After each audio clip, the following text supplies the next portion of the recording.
Let's get this meeting started. Nick, I'm glad to see you alive and well on the video. Would you call the roll, please? Chairperson Hadaway. Here. Vice Chair Providenti. Here. Commissioner Barrett. Here. Commissioner Sanada. Here. Commissioner Varner. Here. A quorum is present. Thank you. First is the notice to the public. The state of Nevada and Carson City are currently in a declared state of emergency in response to the global pandemic caused by the coronavirus infection disease outbreak. In accordance with the governor's declaration of emergency Directive 006, which has suspended the provisions of NRS 241020 regarding the designation of the physical location for meetings of public bodies, where members of the public are permitted to attend and participate. Public meetings of Carson City will not have a physical location open to the public until such time this directive is removed. Members of the public who wish only to view the meeting but do not plan to make public comment may watch the live stream of the Debt Management Commission meeting at see the address, by clicking on In Progress next to the meeting date and by tuning into cable channel 191. The public may provide public comment in advance of the meeting by written submission to the following email address, publiccomment@carson.org, for inclusion or reference in the meetings of the minutes. Your public comment must include your full name and submitted via email by no later than 3 p.m. the day before the meeting. Have we received any such communications today? Okay, members of the public who wish to provide live public comment may do so during the designated public comments period indicated on the agenda via telephonic appearance by dialing the numbers listed below. Please do not join by phone if you do not wish to make public comment. Okay, we've called to order. We have the approval of the minutes for the May 11th, 2020 meeting. You all have received a revised draft of the minutes. Unless there are any suggested changes, I'll entertain a motion. Mr. Chairman, before we continue. Yes, sir. Did you call for public comment? Oh, okay. we need one period in the beginning. Yeah, the public is invited at this time to comment on or discuss any topic that is relevant to or within the authority of the Carson City Debt Management Commission. Are there any presenters? Public comment. I see none. Okay, for the record. Mr. Chair, we have a caller on the line for public comment. Okay, go ahead. My apologies. This is John Peterson with J&A Consulting. I was calling in to do a presentation on item number D1. We'll be getting there. If that's acceptable to the commission. That would be fine. Thank you. Approval of the minutes, February 11th. If there's no suggested changes, I'll entertain a motion to approve. I move approval of the minutes. February 11th, 2020. I'll second it. Aye. Okay. Okay, now, item D is discussion and possible action regarding municipalities' annual reports, statements of debt management policy, plans for capital improvements, and updates of information as required by NRS 350.013. And the first one is D1, Carson City. So go ahead, sir. Again, give your name and... Thank you. John Peterson with J&A Consulting Group. For the record, we're municipal advisor to Carson City, and we're involved in the preparation of the materials. Going through the commission's agenda, I think the very first items that appear, and I'll go in order of how they're laid out there, is the indebtedness report for the Carson City Redevelopment Agency. And just to report there, the redevelopment agency has outstanding $270,000 of debt that's tied to a bond issue that was done in 2010. That will pay off this fiscal year in the current 2021 fiscal year. And so once that debt is extinguished, that will be the last outstanding debt of the redevelopment agency. So very quick summary of that is just it's $270,000 of outstanding debt, roughly $281,000 total debt service, which includes interest due in the current fiscal year. And at this time, the redevelopment agency does not have any contemplated debt or anything of that nature for the upcoming year to report to the commission.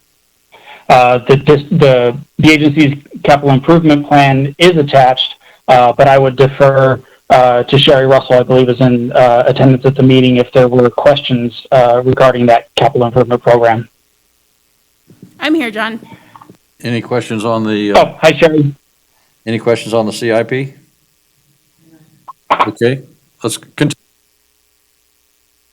Thank you. And moving on, the next item up is the indebtedness report for Carson City. The first thing to report is that the city did issue GO debt within the 2020 fiscal year. That was a $7,720,000 medium-term GO bond. That bond was approved by Department of Taxation and by the Board of Supervisors as required under NRS. That bond was issued to refinance various outstanding bonds of the city. Was not issued to finance any new projects, and so the overall net impact of that issue was to reduce debt service across the city. We did so in every fiscal year, and I'm happy to report received a really great interest rate. That would be the issuance activity for Carson City during fiscal year 2020.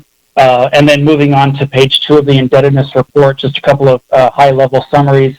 Outstanding GO Rev debt service. These are GO bonds that are additionally secured by revenues such as water, sewer, consolidated taxes, 0.25% sales taxes, etc. That outstanding balance in total is just under $149 million. The actual is $148,497,974.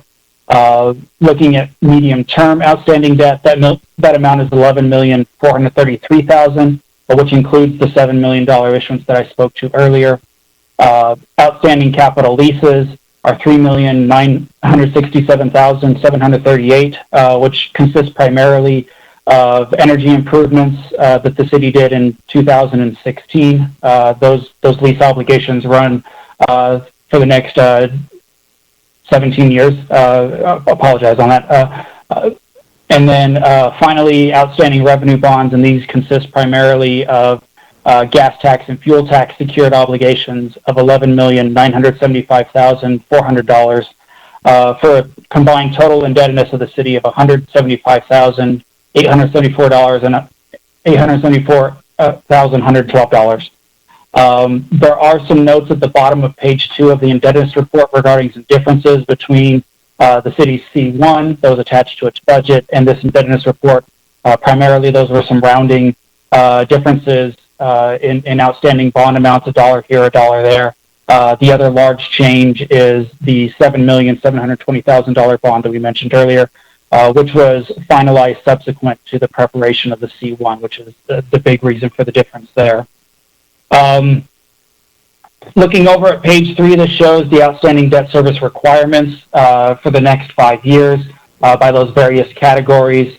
And I won't read through those line by line unless there are questions from the commission on this section of the report.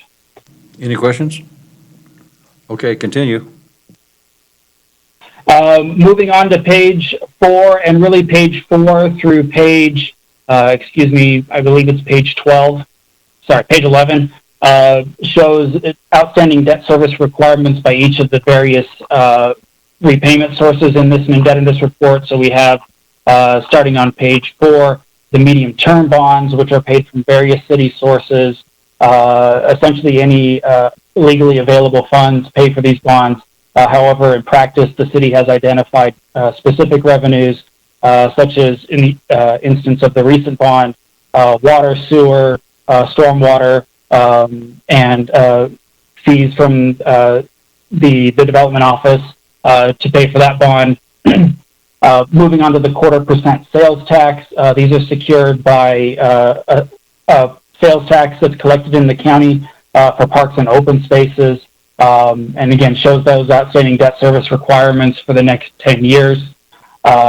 Next is the 0.25% infrastructure sales tax. This is the most recent sales tax that was implemented in Carson City.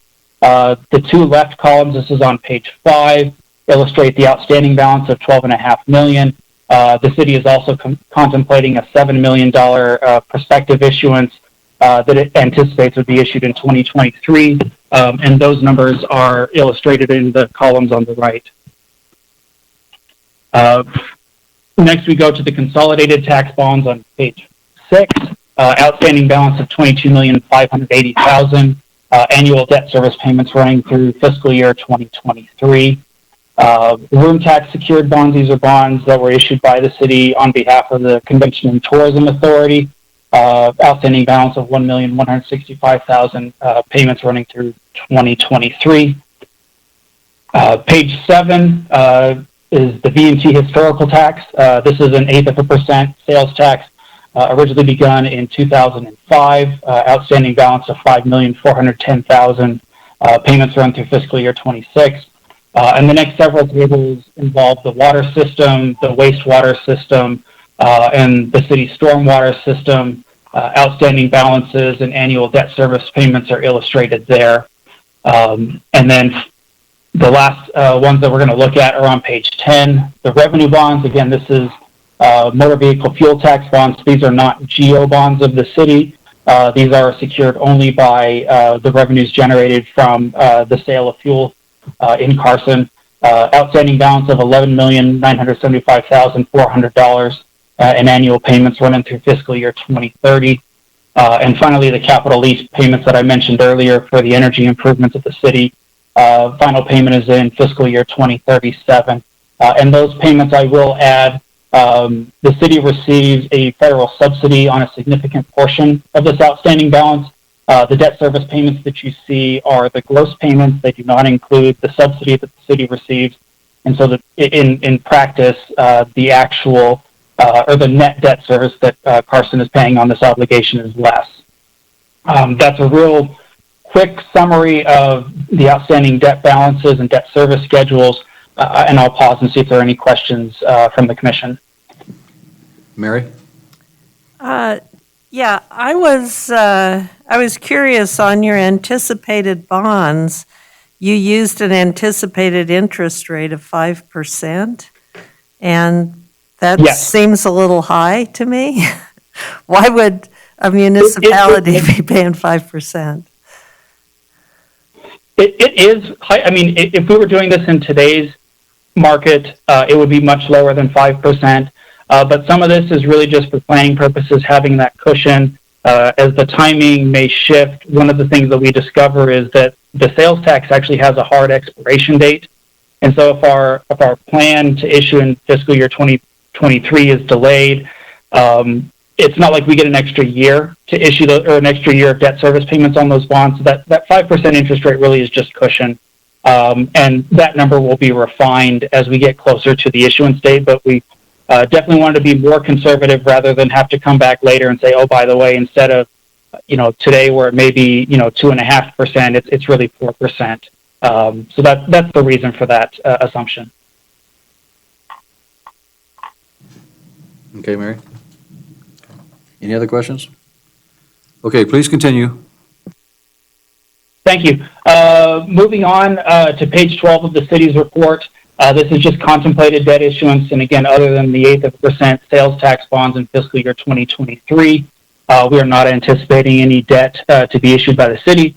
However, as Mary points out, I mean, interest rates are low, so we're always looking for the opportunity to refinance, as we did earlier, and save. At the moment, I'm not aware of any of those, but I have been surprised in the past, and I would be very pleasantly surprised if we found another one in the future.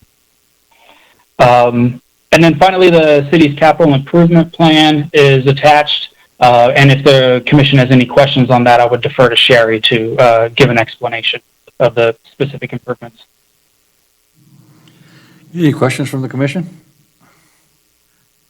Okay. Can I add, I wanted to thank John very much for preparing this report.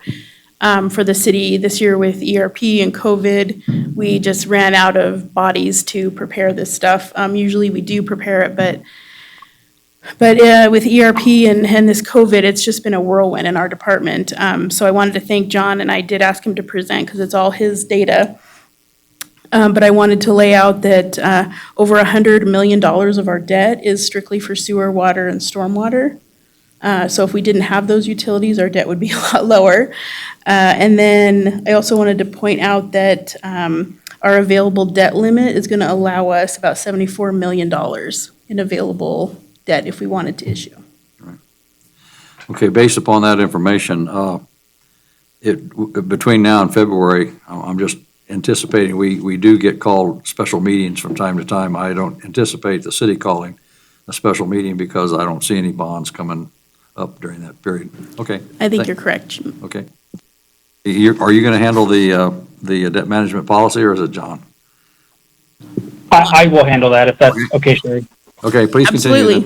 Absolutely. Yeah. So if there are no more questions on the indebtedness reports, moving on to the actual debt management policy, a lot of this information is a similar nature to what's in the indebtedness reports. But as Sherry pointed out, if we go to the executive summary of that policy, just a high-level discussion of this. In total, the city has approximately $160 million of outstanding general obligation debt.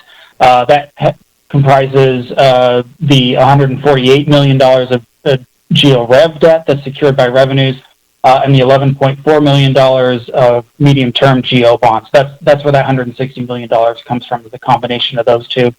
In addition, we have the outstanding revenue bonds for the fuel tax program, as well as the installment purchase agreements for those energy improvement projects. We are anticipating up to $7 million in infrastructure sales tax bonds in fiscal year 2023. And we would expect that when that request comes up, that would be a request that would come to the Debt Management Commission, as typically the DMC approves those requests by the city. Based on the outstanding, the makeup of the outstanding debt, roughly 68% of the city's GEO bonds are secured by the utility systems. And that is a significant note to point out as you compare Carson City to other counties across the state. Carson City is unique in the fact that there are no subunit cities or special districts that handle the major utility services like water, sewer, or stormwater. Based on the fiscal year 2020 assessed value and the city's outstanding balance of $160 million of GEO debt, the city has roughly $104 million of statutory debt limit available.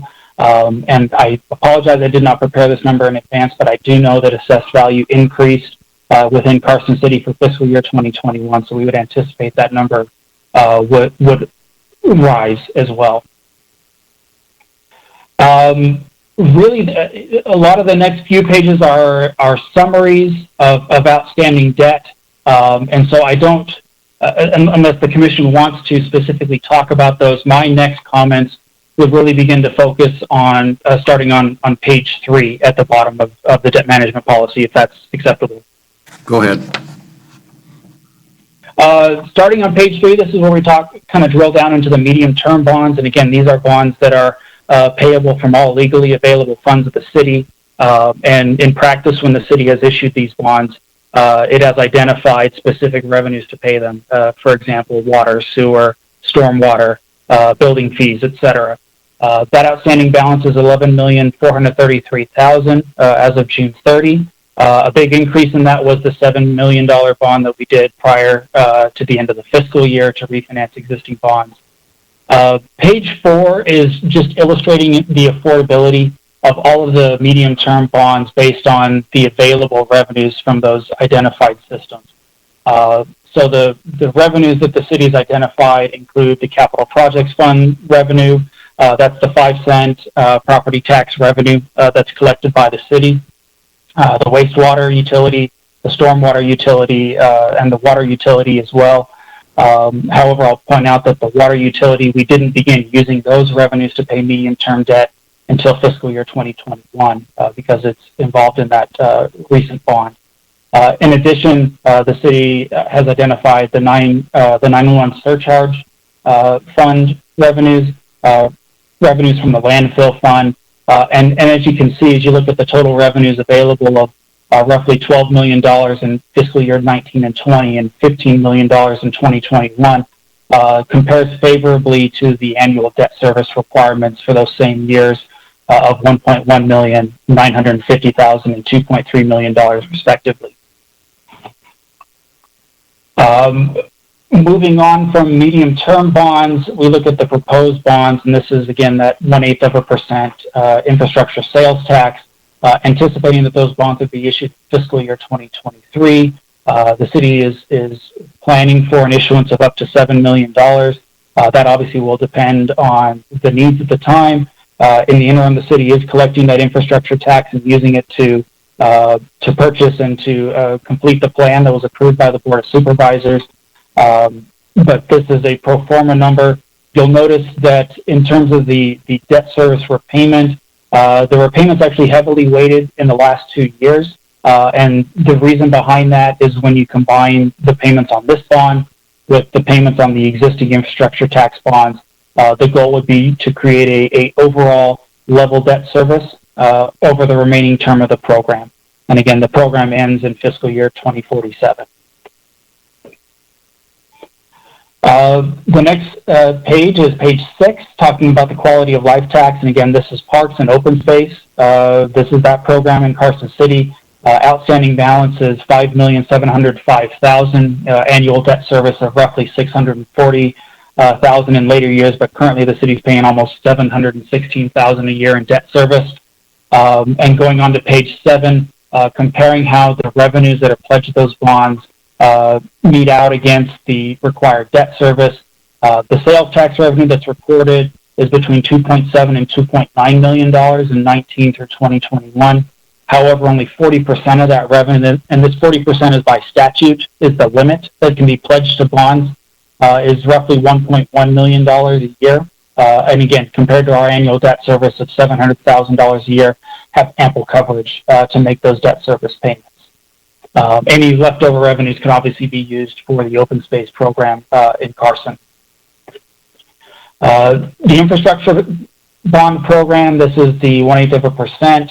This has both the outstanding bonds of $12.5 million, as well as the debt service on the proposed $7 million. So you'll notice the debt service is low in the next couple of years in 21 and 22, because it's just the existing bonds. And then it increases in 23 with the issuance of the pro forma bonds for a combined total in 24 through 47 of roughly $1.24 million a year. And then when we compare that to the existing debt service and the pledged revenues are budgeted for fiscal year 21 at $1.4 million. Again, annual debt service right now is just $770,000. So we have, roughly, roughly 1.8 times coverage on this debt. And even when we fully issue the $7 million in 23, again, based on budgeted 2021 revenues, would have more than adequate coverage to pay these bonds. And I'll pause there because I know that's a little more than usual to digest and see if there are any questions on the infrastructure tax.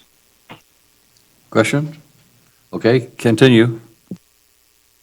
Thank you. Next are the consolidated tax.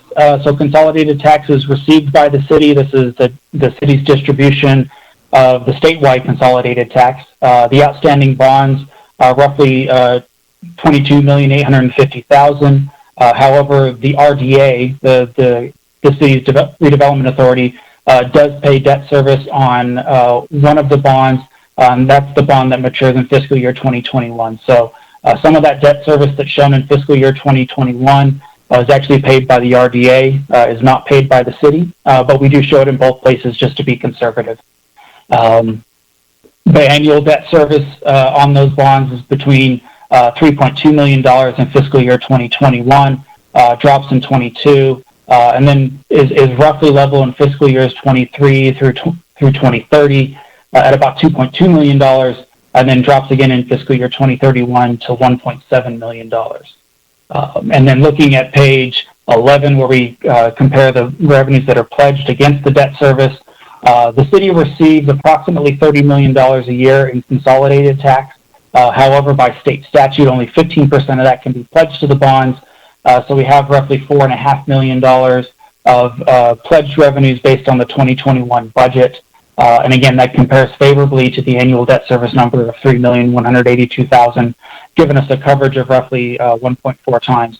And I know I had a couple of conversations with Sherry. Obviously, consolidated tax and all sales taxes there's a lot of concern right now with COVID. Looking at how the city's distribution of consolidated taxes has come in since COVID started, it definitely has outperformed, I think, what a lot of folks were anticipating. We hope to see that trend continue, but I don't have any reason to believe that the budgeted revenue for fiscal 2021 needs to be revised down. And Sherry, if you have anything to add on that, I'll stop there. No, I think you're absolutely correct. We dropped 2020 quite a bit for the last half of the year because of COVID, and we didn't know what was going to happen. So we dropped anywhere each month, according to what we expected. The worst months, we dropped by 35%. And, obviously March, April, and May, we dropped by about 35%. And we never saw the actual C-tax that came in drop by that much. In fact, May came in 23% higher than last year. So I think and then we based the 21 budget off of that reduced 20 budget. So I believe we're going to be just fine for 2021. Thank you, Sherry. You're welcome. And then kind of moving forward in the document, page 12 talks about these are the room tax bonds. So these are bonds issued by the city on behalf of the convention authority. They're paid by the room tax revenues that are collected. So that's the percentage on the room night that all the hotels pay. That's where, if you look at the pledged revenues in the table at the bottom, that's based on a portion of those room taxes. There are some taxes that are collected by the authority that are not pledged to the bonds. We're only looking at the actual pledge. And so those pledged revenues in fiscal year 19 were $1.8 million, and again, reflecting the impact of COVID, have a pretty big drop in the estimate for fiscal year 20 at roughly $1.4 million, and a slight increase in 2021 for the budget of $1.45 million. Compared to debt service of $400,000, it's still a good coverage ratio.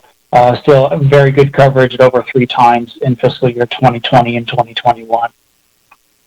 And again, those bonds will pay off in fiscal year 2023.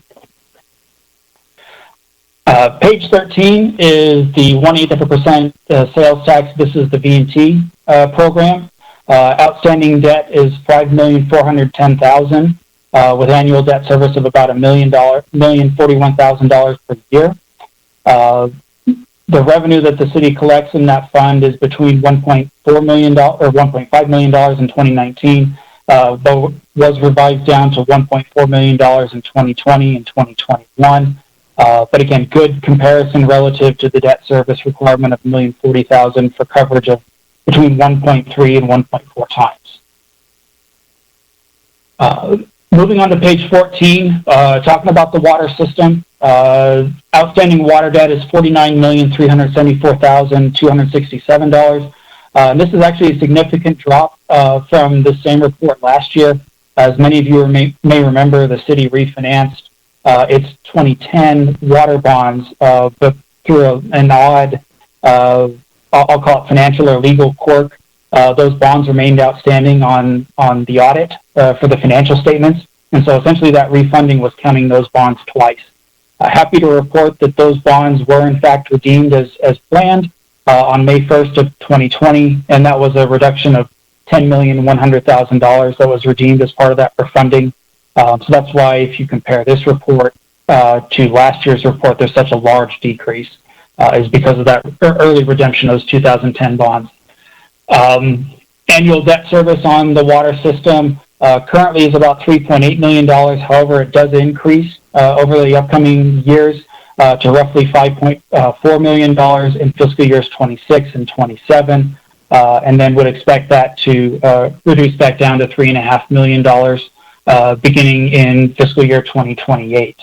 And so as we look at the water system and we look at the pledged revenues that go toward that those bonds, pledged revenues in the water system, and this is true for all the utilities, consist of generally the operating revenues, so service fees, and then subtracting out cash operating expenses, so any operating expenses excluding depreciation because it's non-cash item, and then finally adding back any non-operating revenues or expenses that may be pledged to the bonds. The most significant would be water connection fees on the revenue side. Generally, there are not any non-operating revenues, or excuse me, non-operating expenses that are counted towards the bond pledge. But looking in fiscal year 2019, we saw pledged revenues of $9,500,000 roughly. We did see those numbers decline in fiscal year 20 and fiscal year 2021, which is a combination of lower estimated operating revenues as well as increases in operating expenses. But still, if you look at fiscal year 2021 with pledged revenues of just under $6.9 million compared to the annual debt service of $3.8 million in fiscal year 2021, we have coverage of 1.8 times. That's just on the GeoRev bonds. As I pointed out before, we did issue the $7 million medium-term bond earlier in fiscal year 2020, which refinanced some water bonds. And so we wanted to add that back in to kind of give that holistic picture of how the city's repaying or how the water system is repaying all of its debt. So if you look at the portion of the 2020 bond that's paid from the water system, roughly $4.3 million is outstanding, and the debt service fluctuates between $630,000 a year and $1.5 million a year. So for a grand total of $4.4 million owed on that bond over the next 5 fiscal years. And then going on to page 16 shows the combined coverage based on the pledged revenues in fiscal year 2021 of $6.9 million. Our combined debt service is roughly $5.4 million. And again, that's the combination of both the GeoRev debt that we talked about earlier and the $4 million medium-term bond, giving us coverage of 1.3 times. Good, healthy coverage for the water system in terms of the bond covenants. And I'll pause there because I will have the same presentation for sewer and stormwater to see if there are any questions. Any questions? Okay, please continue. Thank you. Going on to, I call it sewer, it's wastewater. I apologize. The wastewater utility, outstanding balance of $46,064,993 in debt service. Annual debt service, it ranges between $4 million, $4.1 million, declines in fiscal year 2025 to $3.8 million, and really just as a function of the city's plan and strategy over the years to issue water, sewer, and stormwater bonds as level debt service transactions, and just basically layer them on top. That way we're not extending debt any longer than we have to. So again, $46,064,000 outstanding balance at the bottom of page 17. And then on page 18, we look at the wastewater utility and its coverage of debt service. Operating revenues and wastewater is typically, in terms of operating revenues, a much more stable utility than the water fund, as it's not as demand-driven during the summertime with summer watering.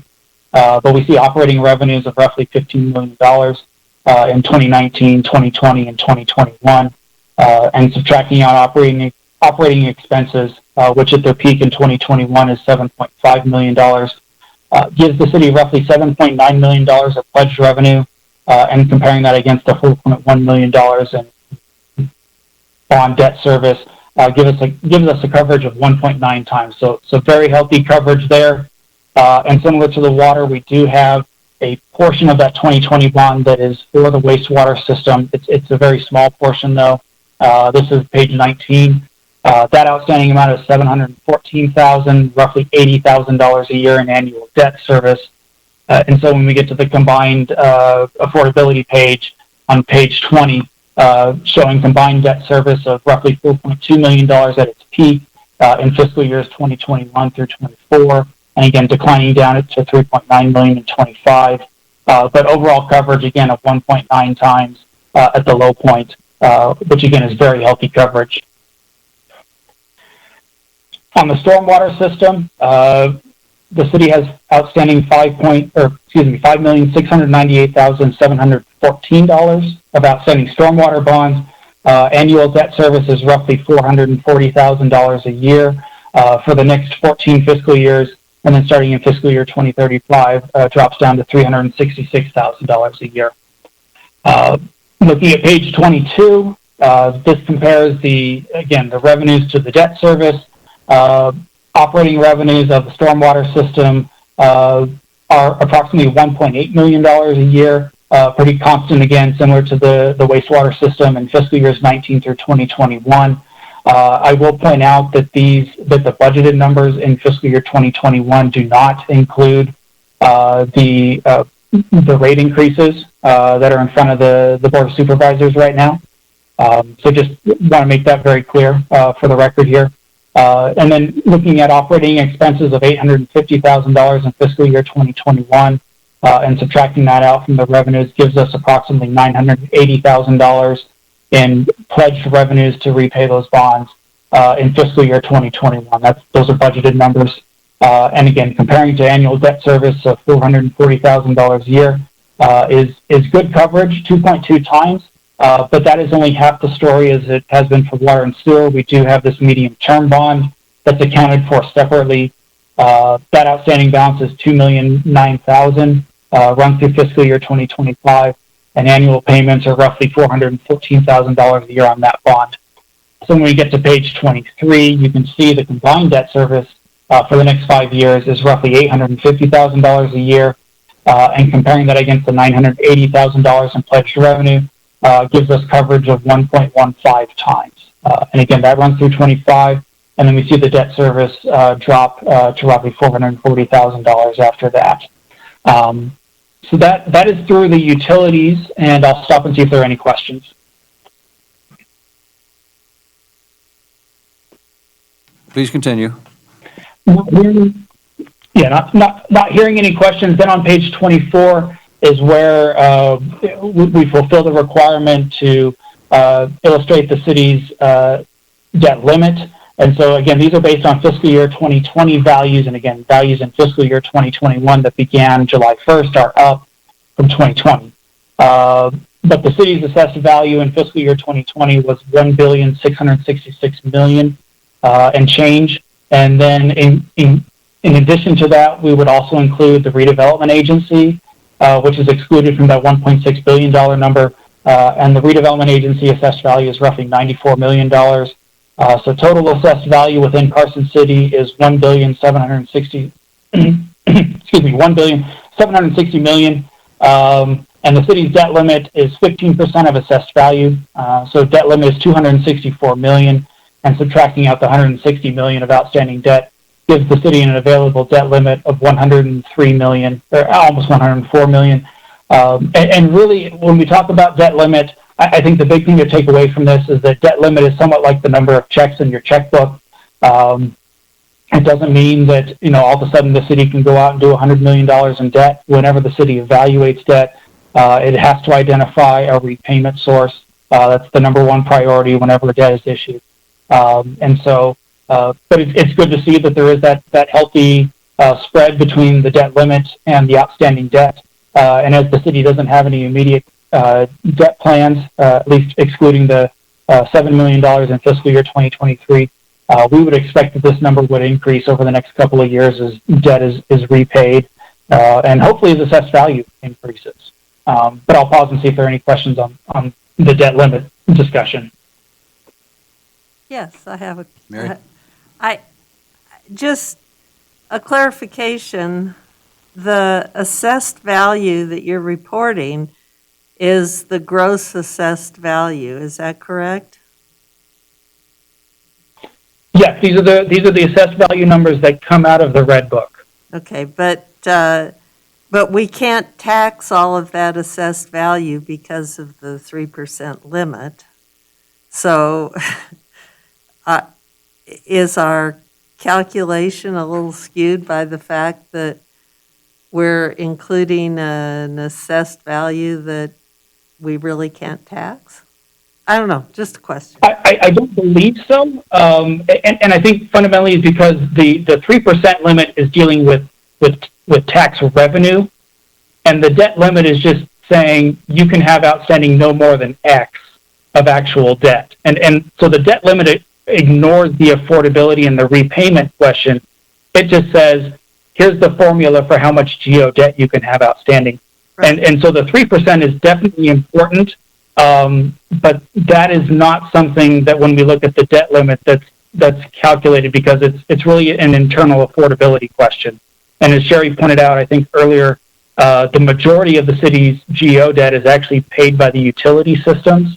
And so while it's included on the debt limit calculation, from the affordability perspective of just can we afford GO debt, really would not be part of that calculation.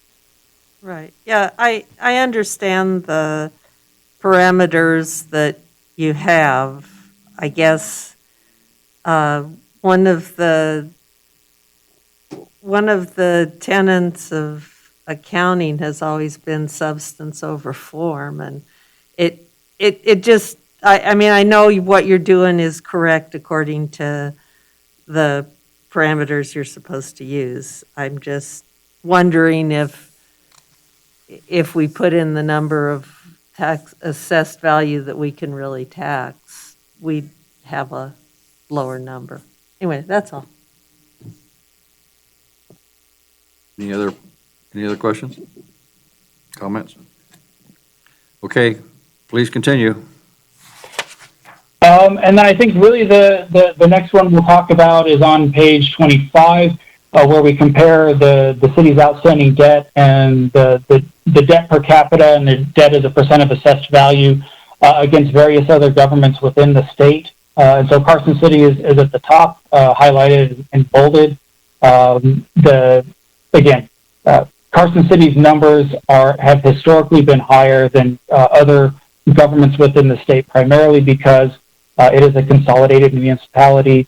There are not overlapping governments to provide similar services. So when you're looking, if you wanted to compare to, say, for instance, Washoe County, and their numbers does not include the debt that's issued by City of Reno, the debt that's issued by City of Sparks, any of the debt that's issued by Tumwa. And so this really just looks at each entity as an individual and doesn't look at the true overlapping outstanding debt, because that's not the way that the statute is written. So again, looking at Carson City, outstanding GO debt of $160,200,974, and comparing that against its population and assessed value, we get a GO debt per capita of roughly $2,853, and that is obviously much higher than the average when you have the other entities such as Clark County, Washoe County, of the average of $900. And again, GO debt as a percent of assessed value is 9.6%, where the average for these counties is 2.45%. And again, these counties were selected because in terms of which counties across the state are the most similar to Carson City, these fit the bill. Obviously, we did not make a comparison to all of the other 16 counties within the state.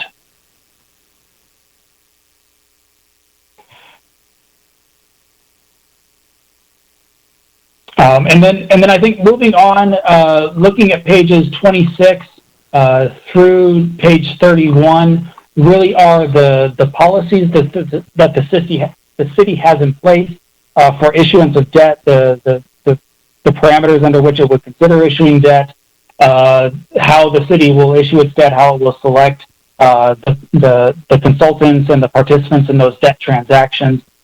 These policies are unchanged from the policies that were submitted to the Debt Management Commission last August. And so unless there were specific questions, I did not plan to highlight them in their entirety.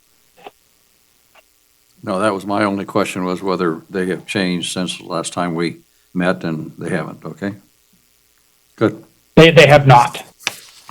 And then I think finally on the city's portion, again, we're required by statute to identify the chief financial officer of Carson City, and that is Sherry Russell, and her contact information is below on page 32. And then moving into Appendix A, where we talk about the redevelopment authority, again, looking at page A1, have an outstanding balance of $270,000 of debt for the redevelopment authority. That final payment is due June 1st of fiscal 21. And that is debt that was issued by the city on behalf of the redevelopment agency. We want to make sure that we cover it here, though, to explain how the RDA intends to pay it. So in fiscal year 2021, looking at page A2, that annual debt service requirement is $280,800, excuse me. And comparing that to the increment revenues that the redevelopment authority receives. So these are property taxes that come into the RDA. Those figures were $2.1 million in 2019, estimated $2.2 million in 2020, and budgeted $2.3 million in fiscal year 2021. And again, comparing to the annual debt service requirements of roughly $276,000 to $280,000 a year, a very favorable coverage of almost 8 times in all of those fiscal years. And again, the redevelopment authority does not have any plans to issue debt. There is not a statement on geo debt limit for the redevelopment authority because their bonds, if they are geo bonds, are issued by the city. Otherwise, the redevelopment authority issues revenue bonds. And I think really that is the overview of the report. Appendix B is attached for the benefit of the commission if there are questions about individual debt service schedules. But these schedules in Appendix B cover all of the outstanding bonds of Carson. And unless there were questions on Appendix B, that would be the end of my presentation. Any final questions or comments for John or Sherry? Thank you very much, John. I appreciate that. Okay. Thank you, Sherry. Let's move on to the Carson City School District.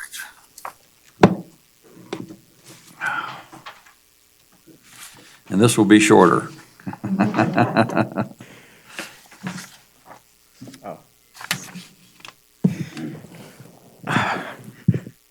Thank you, Chair and Commissioners. Yeah, while our operating budget is very similar in magnitude, the debt side is nowhere near as complicated Please enter your name, please. as the city.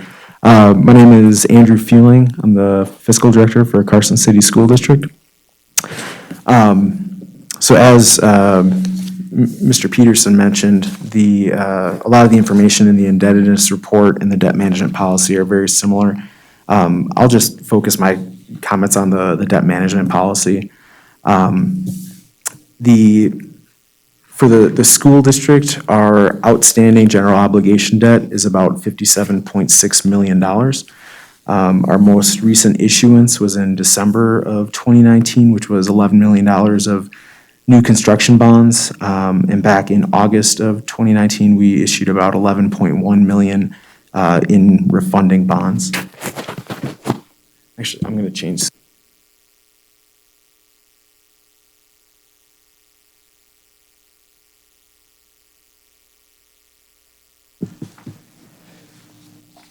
Sorry.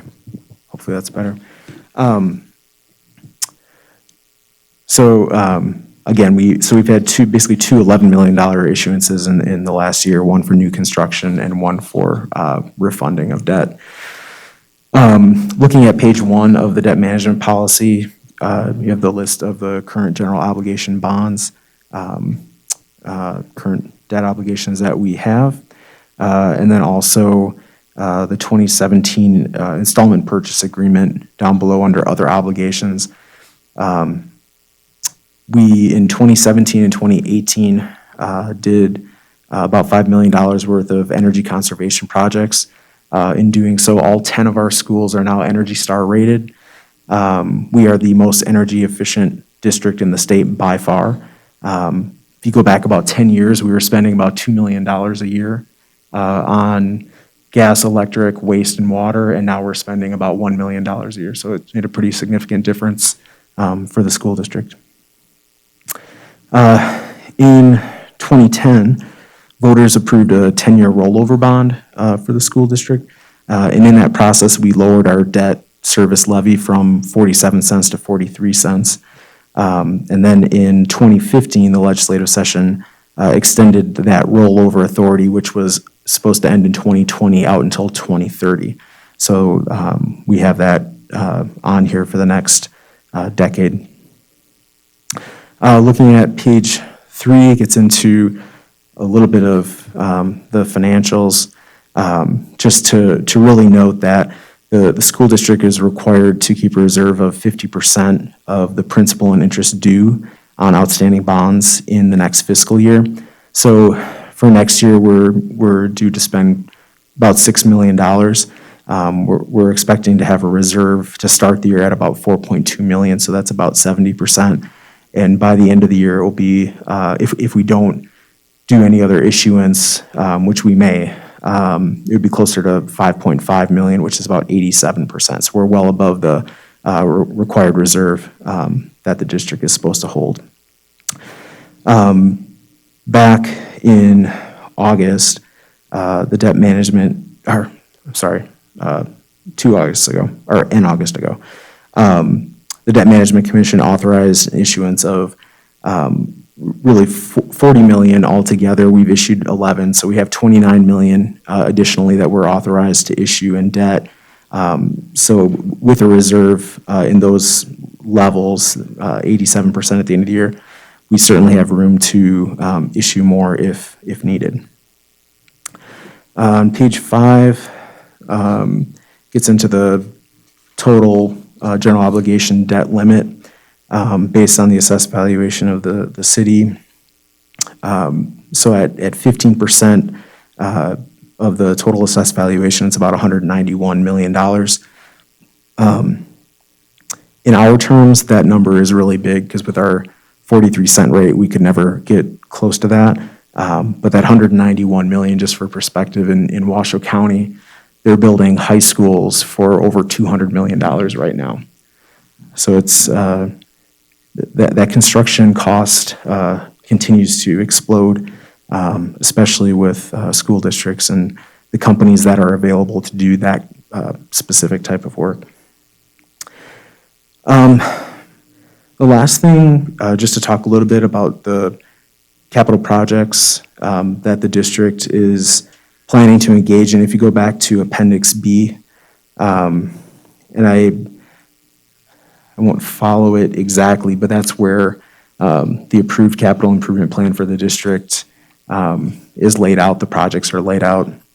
But just to talk about, I guess the highlights first, again, the costs have been really difficult. Over the last 4 years, the construction cost index has gone up from 10 to 15% per year. And again, for school-related items, it seems to be even more impactful, I think, because of all of the construction that is going on up in Washoe County. Specifically of interest, Eagle Valley Middle School. So we're looking to do an expansion there. It's currently, in our plan, it's pegged at 8.2 million. It likely, very likely will end up being more, over 10 million. As we're starting to get architectural drawings in and some basic estimates.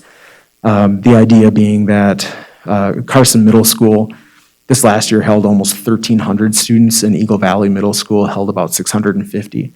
So we're looking to balance those out a bit for the district, which will let us offer kind of similar programming at both schools and take some pressure off Carson Middle School because that building, it looks like the walls are moving when there's so many bodies in there. So that, when that's all done, they'll both hold about, or the expectation is they would both hold about 950 to 1,000 students. The Carson High football and football turf and track turf, we're looking to do that this coming summer. That'll be about $1 million. We're doing some renovations to our admin building. That's about $1 million, which has been put on hold since 2005. So it's time due. And then one that was in the news quite a bit, and it kind of has stalled as the COVID happened, but was looking at the old Capital Christian property at 1600 Snyder Avenue. That was under consideration for purchase. It was appraised at 4.2 million. And that hasn't necessarily gone away from consideration, but things clearly have kind of changed and priorities have changed with what's happening and what the schools are preparing for this spring. So I think that will come back into the conversation. Not sure exactly where that'll go, but that is something else. So we likely will need to bond again later this year to cover some of the growing costs, especially with Eagle Valley Middle School. And then potentially, if we do look at the Snyder property.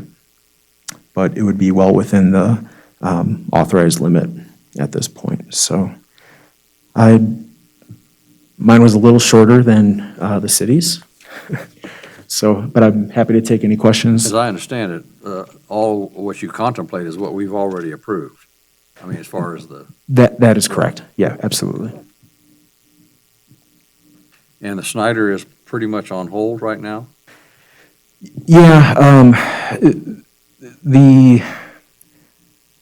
I think the site has a great deal of potential in a lot of different ways. And especially thinking of it as an elementary location, it's a 10-acre lot size, which is a good size for an elementary school. Usually you like to have 10 acres for an elementary, 20 for a middle school, and 60 for a high school, just because of all the fields that high schools have. And that the building itself is in very good condition. It would need a lot of renovation work. And really, initially, as we were talking about it, it may not be put into use immediately as a school, but at least to have that property. Many districts, especially larger districts, they will buy properties well ahead of time just for future growth and having that expansion purposes. So that's something that we're still working through and the Board of Trustees has been discussing. But again, with the spring, I kind of put that aside. But I think now in the fall, that discussion will probably come up again and just talk about plans. Any questions from the commission? Okay, thank you for your. Thank you very much.